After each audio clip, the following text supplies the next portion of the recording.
Додека почесниот белоруски конзул Борче Марковски веќе е на слобода, битолскиот суд се пофали дека му земал гаранција 3 пати повисока од онаа за што се товари и плюс му замрзнал 113.000 евра. Вакво соопштение објави судот, откако вчера Телма објави дека мерката притвор на најголемиот поранешен тендерџија во СМ Марковски компани му е заменета со мерки на предпазливост и е прифатена гаранција од 4.940.000 евра. Во соопштението уште прстот го впери во обвинителството кое се согласило со гаранција за друг обвинет, ама не и со оваа која ја дал Марковски.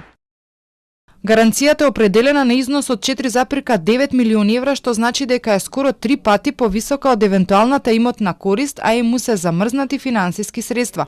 Крајно од страна на основното јавно обвинителство Битола дадено е позитивно мислење за прифаќање на гаранцијата во износ од 169.000 евра во недвижен имот за друг осумничен.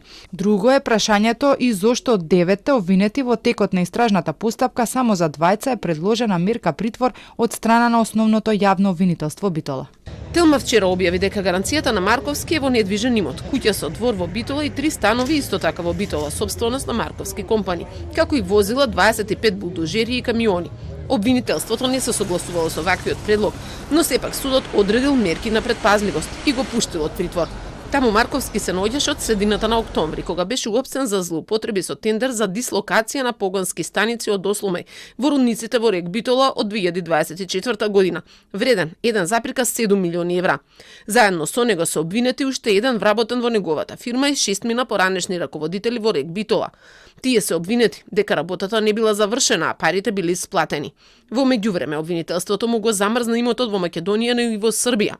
Во Скопје му се замрзнати 3 станови и механизација, додека во Србија 10 нови камиони од неговата фирма Хаза изградња. Тој е целосен сопственик, додека управителката Гордана Паужина, која Телма денеска ја побара, не сакаше да одговара на нашите прашања. Ја само го жисаве. Хаза изградња околу фирмата на Борче Марковски, дали се уште работите? Не, да причам, пријатно.